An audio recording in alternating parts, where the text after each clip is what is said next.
Welcome to Wine with HR. I'm Jules. Hey there, I'm Trish. Lawyers turned HR professionals. Through our company, Monarch Endeavors, we guide employers through their oh shit moments with their employees.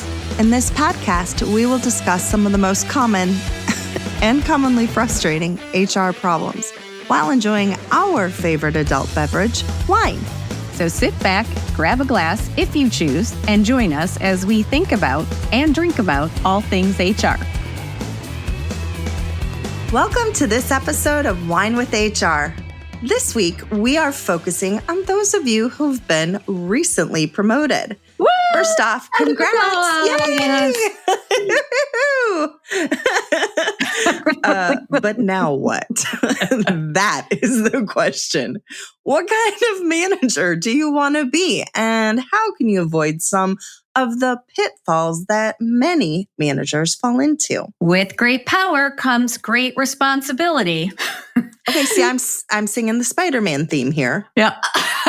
So you could sing for us again, Jules, just so you know. I don't know the Spider-Man theme. Oh, no. I'm not singing. All right. With great power comes great responsibility. Now you're in charge of the people who used to be your friends. Oh. Woo! Congratulations. Yes. Or you're now managing people that you also bitched about other managers to. Oh. So you know Oops. all the things they like or don't like. Oops. Yeah. So again, in this episode, we're going to talk about some of the common mistakes new managers make and how to avoid them. But we also want to point out that even if you have been a manager for a while, this all applies to you as well, because you can reset the clock, wipe the slate clean at any time by following some of the tips that we give you today. But first, Trish, what you drinking? I am drinking something super, super special today. I am so excited to share it. It's probably something that most people haven't heard of. Are you ready? I'm ready. It's called water. I mean, I could make it fancy French and go low, Yeah. but it's water. We got home very late last night and I did not have a chance to get to the grocery store. I am very, very upset, but I promise you, as I'm on my way to Texas to teach a seminar tomorrow, I will be having some good wine and unfortunately won't be able to report on it.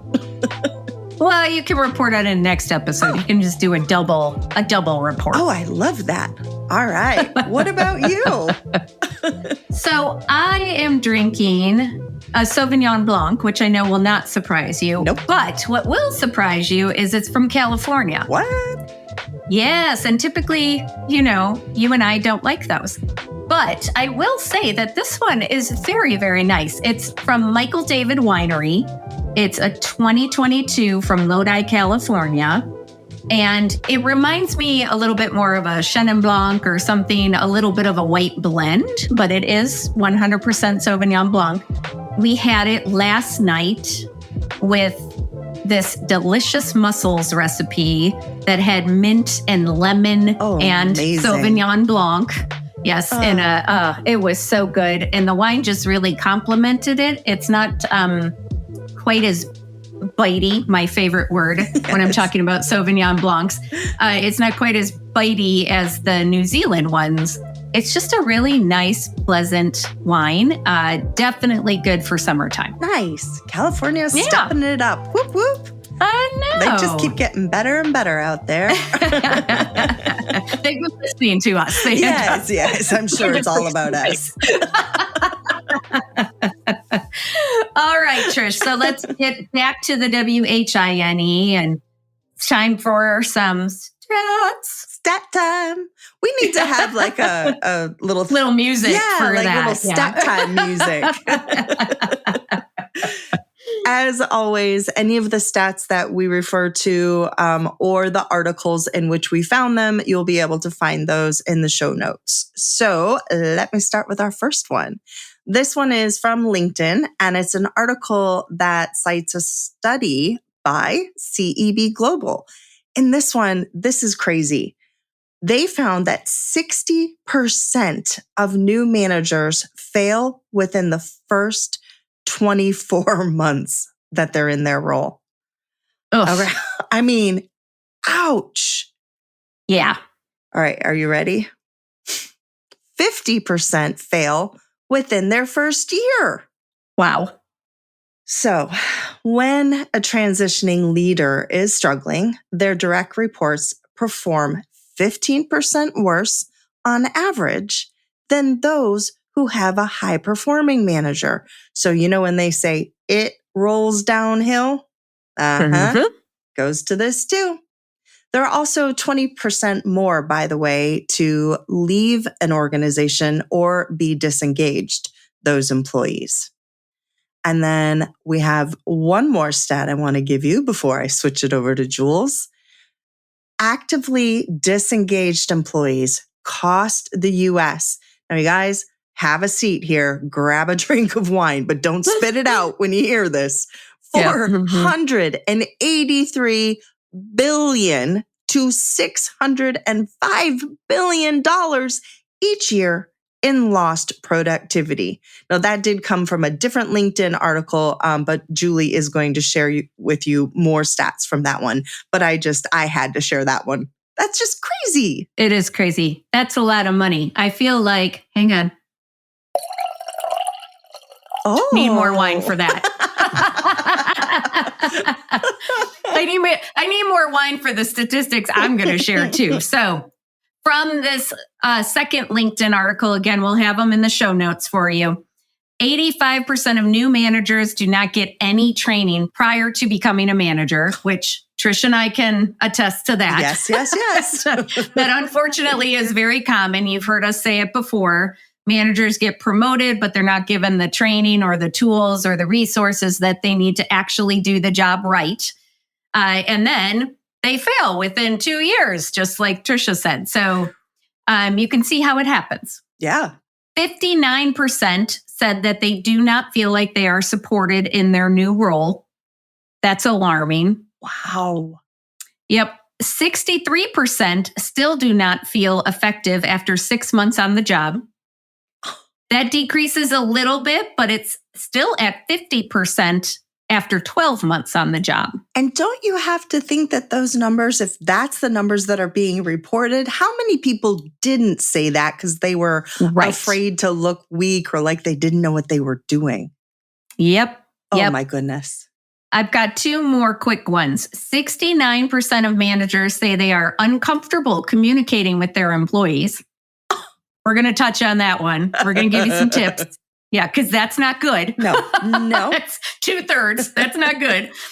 And at some point in their career, 50% of U.S. adults have left their job to get away from their manager in order to improve their overall life. So not just to get a better job, to improve their overall life. Yes, and we've all been there. We've all had that manager who made our lives miserable. Oh my goodness. So we don't want that to be you. No. But because we haven't depressed you enough or scared you enough, Trisha's got a few more stats, but these ones actually show what happens when you're doing what you should be doing as a manager, when you're successful as a manager. Yes, these actually are exciting. So we brought you down. Now we're going to lift you up a little bit. So think about that stat that we were saying, that when your manager isn't successful, neither then are their subordinates. So now let's flip it and say, if you have those engaged employees, here's what we're looking at. A 41% reduction in absenteeism, a 17% increase in productivity, a 28% reduction in shrinkage. Now, this is that dollar amount of unaccounted for, and I wish y'all could see me because I'm doing air quotes here, unaccounted for or lost merchandise, 40% reduction in quality defects, 70% decrease in employee safety incidents. That's huge. Yes. 10% increase in customer metrics, 20% increase in sales, and overall a 21% greater profitability. So again, that was with engaged employees. Yes. And as we saw from the prior stats, if you have a good manager, you are more likely to have engaged employees. So suffice it to say that bad management leads to bad results and good management leads to good results.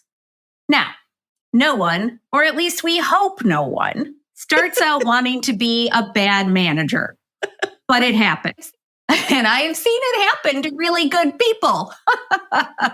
That's true. The most common mistakes we see are trying to remain friends with the people you now manage, worrying too much about your direct reports liking you, micromanaging everything, or going on a power trip / going into dictator mode.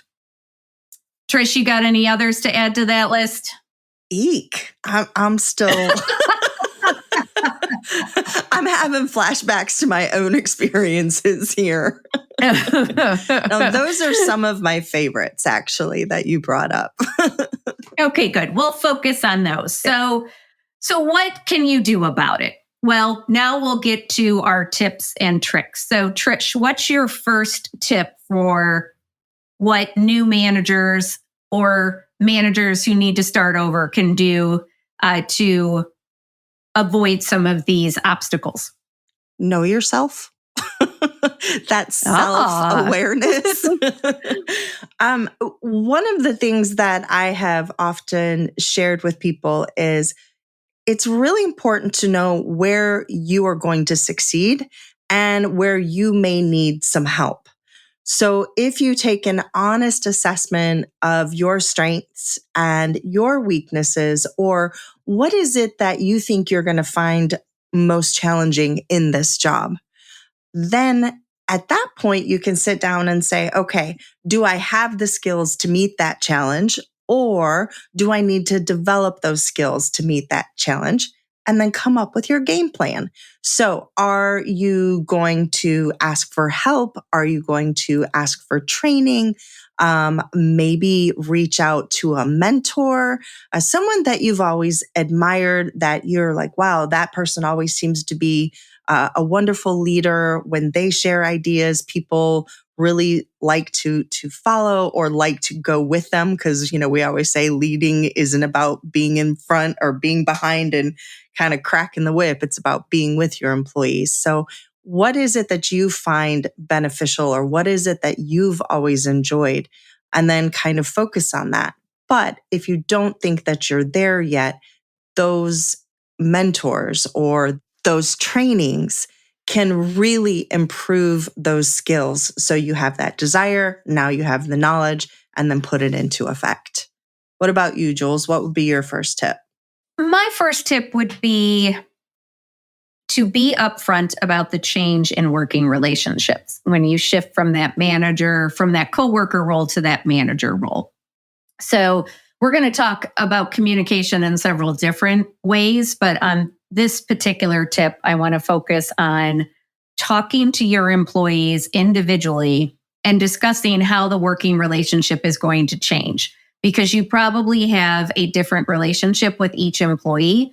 And think about how nervous you are now that you are the manager.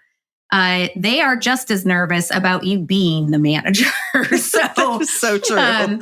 Yes. Remember, we had a few episodes back, we had the one about working with friends, and we talked a little bit about this, but let them voice any concerns that they may have. You can voice any concerns you may have, and then discuss openly how you will navigate issues when they come up.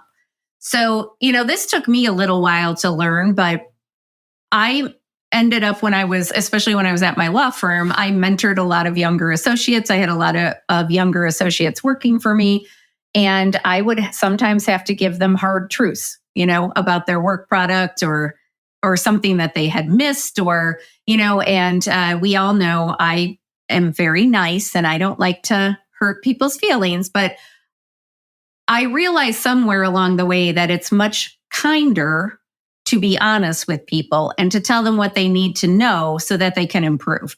So I got much better about those conversations. I still had empathy. I still connected with them, but I wasn't afraid any longer to be like, okay, hey, listen, here's where you screwed up on this. Here's how to avoid it going forward, or you may not have known this, however I needed to, deliver the message. But I think it's really important, especially when you have been coworkers with somebody, to just sit down and say, look, the roles are going to change, and I feel weird about it. I'm sure you feel weird about it. So let's talk about it, because I am going to have to hold you accountable. I am going to have to give you performance reviews. I am going to have to write you up if you screw up. And I will do those things. I love that. So like setting the boundaries, but just being open about it and acknowledging that something is changing. That's so good. It's okay to acknowledge that something is awkward or weird. Yes. We tell HR professionals that all the time. Go ahead, acknowledge it. Yeah, somehow it makes people like relax and exhale. Because it's not the elephant in the room anymore. It's like, okay, yeah, we're going to talk about it. It's out there in all its glory. It's out there. Yep. I'm going to bring in another article. This one is a Harvard Business Review article. And they were talking about building a culture of feedback. And anyone who's taken any of my seminars knows. And if you guys have ever tuned into an episode of Wine with HR, you know how important Julie and I think that feedback, or even feed forward. If you don't know what that is, look at one of our past. I'm not going to tell you anything. You got to go find it. But truly and honestly, building that culture of feedback from the beginning. Talk to the members of your team, first of all, and let them know why, right? Julie was saying this before, like we want to talk to them as a group. We can talk to them as individuals. And then you're going to just tell them, this is why I want to do this. I want you to feel comfortable to bring anything to me. I want to be able to speak to you and also share what I think that you're doing. So this goes along with exactly what Julie has already been saying. As she was talking about being able to discuss the relationship, feedback is exactly the same thing. So, couple of questions that they have suggested for your guiding the meeting. Am I clear in the expectations I set?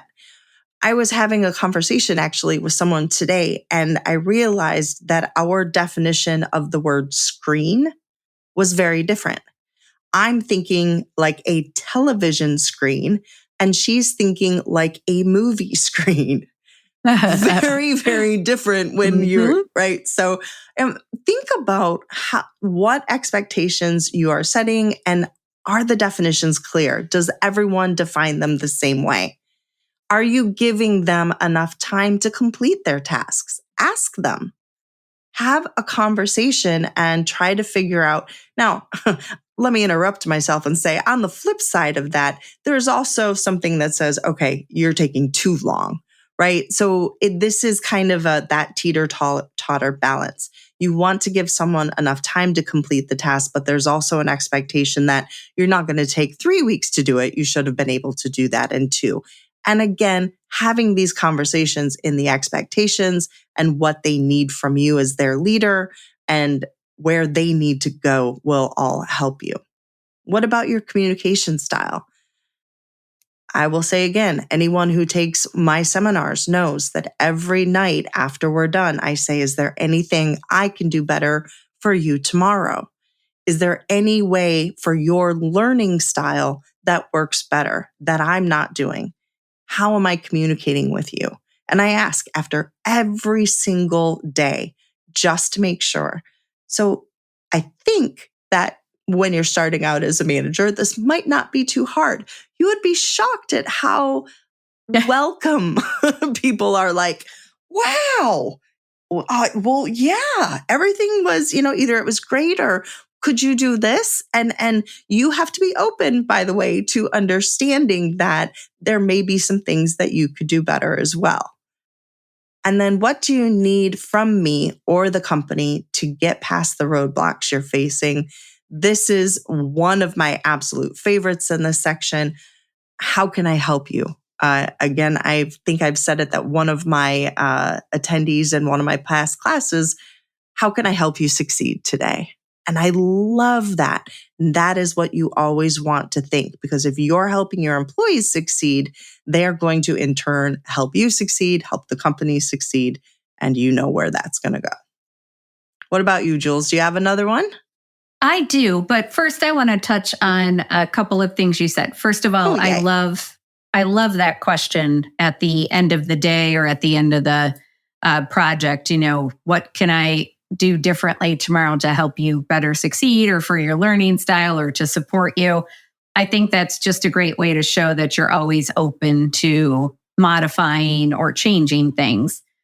The other thing you said that I thought was such an important point, which is not specific to this subject, but I think it's very important for managers to think about, is how we have to have agreed upon definitions of the terms that we are using. So I had a situation as well where there was just a complete difference. I had a group where they were trying to determine, kind of like write their own code of conduct. And they were all using the same terms: professionalism, respect, collegiality, all the same terms. But they were having disagreements about, like, several of them were thinking that certain people within the group were not displaying those attributes, right? So, but they're all using the same terms. So I finally said, okay, well, how are we defining these? Because if we're defining them differently, we can use the same terms. We can all agree that, yes, we should all be professional. We should all be respectful. But if your definition of professionalism and respect look different than this person's, then you're talking past each other. Yep. And you don't have a common ground from which you're starting. And that is really, really important. So I think one thing that new managers could do as sort of a trust building exercise with their team is to have okay, let's make our own code of conduct. Let's make our own ground rules for how we are going to interact with one another, and talk about some of those terms and what they mean to everybody. I'll give an example, but in this particular case, one of the things was about what the purpose of a particular meeting was for. And there was one person who thought that the purpose of the meeting, was to get through the items on the agenda. And there was a set period of time, and we had to tick things off, and we had to keep things moving and make decisions and keep things going. And the other person thought, well, no, we're all together. So this is our time to debate and to talk things through and to, come up with new ideas. And as you can imagine, that gets to very different results. Yes. And so, both people are thinking the other one is disrespecting them. And that wasn't actually what was happening. It's just that they had very different definitions of what the purpose of that meeting was. So I think it's really like that could be a great exercise as a new manager to have with your team, to talk through some of that and really just, again, sort of clear the air, start fresh, talk about what the purpose of every time you get together, what is the purpose of this? What's the goal? What are we trying to accomplish? I love. Do you love news about LinkedIn, Indeed, Google, and just about every other recruitment tech company out there? Hell yeah. I'm Chad. I'm Cheese. We're the Chad and Cheese Podcast. All the latest recruiting news and insights are on our show, dripping in snark and attitude. Subscribe today wherever you listen to your podcasts. We out. So then, speaking of the trust issue, I think it's really important for managers, whether new or if they've been at it for some time, to remember that you have to give trust to get trust. So You have to show your employees that they can trust you before you can expect them to trust you. And one of the best ways to do that is to not micromanage. No, micromanaging isn't trusting. No, people don't like it. People don't like it. Imagine. No. So set clear expectations when you assign a task to someone, of course, and then trust them to get the task done. I think another thing that you could say, and this goes back to having those conversations with people about how the relationship is going to change, is that you can say to somebody, listen, you never have to wonder where you stand with me. If I'm upset with you about something, I'm going to tell you. If I haven't said anything, then I'm not upset with you. Right? Huge. Because we all I wish people would do this in all areas. Right. Because we all get in our own heads and we're like, oh, she didn't say good morning to me, or she didn't, approach me the same way as normal, or she was super short with me, so she must be upset with something that I did. And you start spiraling, and it's like, no. I will tell you. Let's just put that on the table. If there's something wrong, I'm going to tell you. Mic drop. Because we haven't had one yet. That's true. We haven't had one in this episode yet. We need it. What else can you do to build trust, Trish? Well, let's think of some fun things. Here's another one from that same article. Let's create some rituals with your team that help build the trust. Love Meme Monday. Ask everyone on your team to share a quick and appropriate. Now, speaking of defining things, we should probably define what appropriate is to you all, because what is appropriate to some is not appropriate to others. So share a quick and appropriate image or a GIF that captures how their weekend went. So fun. Fun. Remember that each one of your team, they all come from a different background. So if you could have each member of your team write down what their core values are, then what you can do is create these like virtual backgrounds based on those words. And then your individual team members, when they're looking at those backgrounds, then they can actually say, "Ooh, I'm going to take this one. Oh, I love those words. That's how I'm feeling this particular day." And so it also is kind of like a visual cue to people okay, Trisha's had a bad day today or a bad weekend, or Julie's like, wow, she's going to be on fire today, but she'll be singing. And so it lets you know kind of in advance where people might be coming from, again, so that we can give a little grace as we go through our days. And then this is something that I have played with my cousins when I was out in California, and I've tried to do it with when I go to my friends that have children. Some people call it rose and thorn. We always call it high and low. So what was your high today? We'll do this at the dinner table. What was your high today? What was your low today? And so you can do something like that with your team. So they would share one positive, which if you're going with the rose and thorn would obviously be the rose. And then one thing that was more negative that happened to them this past week.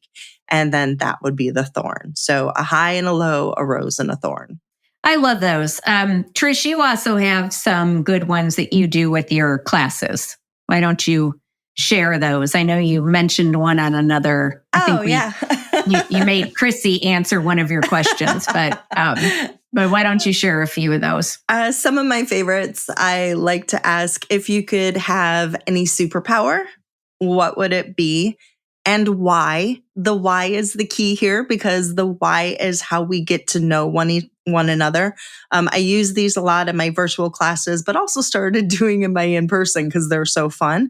But with the virtual classes, because you are sitting there and you're just a bunch of boxes, it really is harder to create those connections. So by sharing those kind of things, we can do that. One of the other ones I will say is, because I always I love the power of teleportation. That's one of my favorites. And so I will say something like, I was granted the powers of teleportation overnight. If I could take you anywhere in the world, off world, real, imagined, forward or time, backward in time, where would you want to go and why? Another one that I know Julie loves is, if you could be any animal, real or imagined, what would it be and why? So those are probably my three favorites. Yeah, I really like those. And the thing I like about most of those is it can change depending on the day, sort of like True. the value backgrounds. And so you can keep using it, like if you, usually when I do the seminars, so most of our seminars are 2 to 3 days, I'll ask, okay, so has your animal changed? Because that can give you like an insight into how the person's feeling that day, and mine certainly changes on the day. Sometimes I feel like a sloth. Yes. And sometimes I feel like, a tiger or a dragon or, whatever the case may be. But I had someone last week, she wanted to be a skunk. And she was just like, that's how she was like, nope, I want to be a skunk. I want people to leave me alone. I wouldn't want them anywhere near me. I loved it. Or she could get people that bothered her just, oh, here you go. Yeah, that's great. Had me rolling. And the point of it is that you get to know your employees on a different level, like the outside of just what they are capable of at work, but like really getting to know them on a more personal level, which is going to help them be more engaged, which is going to help you better connect to them, which is going to make you a better manager. Truth. Yeah. It's all about the connections. Yes. A couple more. So again, this is from the Harvard Business Review article, which we will put in the show notes, but avoid the blame game. So all great leaders know that the buck stops with you. Your job is now to protect the team. So you take the blame when something goes wrong and give the credit to others when something goes right. Now, this doesn't mean that you don't hold people accountable, but the important thing as a manager is that your team knows that you have their back. And they want to know that you're not going to throw them under the bus or you're not going to just like dump and run. So we need to make sure that you avoid the blame game. When things do go wrong, use that as an opportunity to problem solve as a group. So you want to acknowledge what went wrong and then work with your team to come up with ideas for how to improve the process going forward. So look at it as a team failure, approach it as a team failure. Again, you're going to deal with any individual failures on a one-to-one basis, in the proper setting. But for your team, you want to acknowledge it as a point of improvement going forward. I think that's awesome. How many times have I said that already? Man, this is a good one. We've got some great tips. Yeah. In our, in one of my earlier tips, I mentioned finding yourself a mentor. And I do want to bring that up again because they talked about that in this Harvard Business Review article. And let's just share that stat. 65% of new managers admitted to feeling uncertain or anxious about their new role. Y'all, it's normal. As a matter of fact, you're not alone. Yeah, you're not alone. This is a whole new set of skills for you. It's something that you haven't done before. It's okay that it's scary. But you need to, instead of being paralyzed in that fear, you need to take the steps to grow. So ask for help. I'm going to say it again. Ask for help, whether it is getting yourself a mentor or asking for training from HR, hiring someone even outside of your organization, looking up articles and reading how you can get better. There's tons of books out there. So ask for help and then actually apply it. Concept. Yeah, thanks. Do you have any final thoughts, Julie? I think what I want to end with is that, again, we have been directing most of our comments to people who are brand new to management. But even if you're a seasoned manager and you're thinking to yourself, man, I wish I had done some of these things when I was starting out, know that you can start over at any time. It will actually show your employees that you trust them enough to admit that maybe you didn't do things quite as well as you could have, and that you're learning and you're growing. And as you learn and grow, you want to start applying those new skills that you're learning. And so it can be an opportunity to just kind of reset. You can have one of those meetings where you say, like, you know what? I feel like maybe we're not all communicating in the best way possible. So let's talk about how we should be communicating. And let's make it a group effort, because we all have a part in that. We all play a part in it. And I am not, the king here, but you can use that as a real trust building and team building exercise. So again, for new managers, this is your chance to really start things out on the right foot and to set yourself up for success. And managers who have been at it for some time, this is your opportunity to make things even better or to reset if you need to. And I think that does show your employees that they could also do the same thing, right? Oh, hey, yeah, I could make a change. I could. It's just such a great way to be a leader, to be able to say, I didn't do it the best. And so this is how I want to go forward.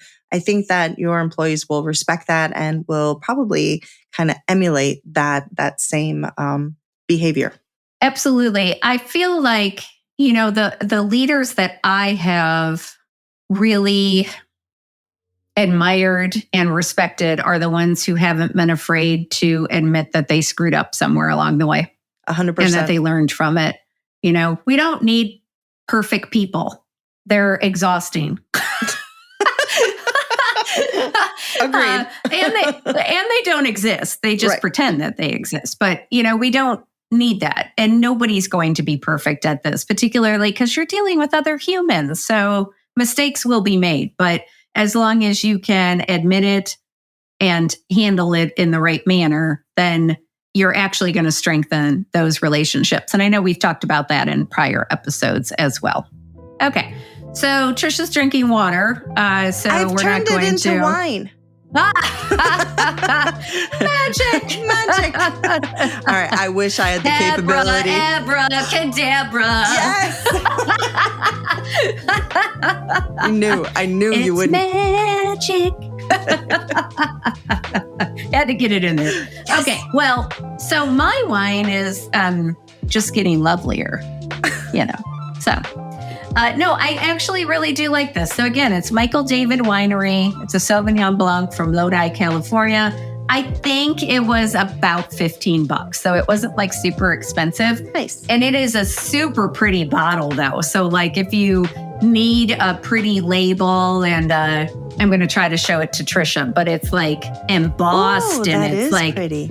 It's got this really nice like wax, I don't know, seal. So it's got a very pretty presentation. It would be a nice gift wine if you've got people who really like Sauvignon Blanc. So, I like give us. it. Yes. I give it 2 glasses up. Oh my gosh. We do need to get our rating system together. Right. I know. We got to figure that out. That'll be one of our goals when we're out in Chicago in a couple weeks. Yes. Hey, and if you're listening, you should join us in Chicago. But anyway, thank you so much for joining us for this episode of Wine. We hope that, again, if you are a new manager who was listening, you feel a little bit better about your new role. Know that we believe in you, and we know that you are going to find your own way. We definitely believe in you, and please don't forget to follow us on social and subscribe wherever you get your podcasts. Cheers!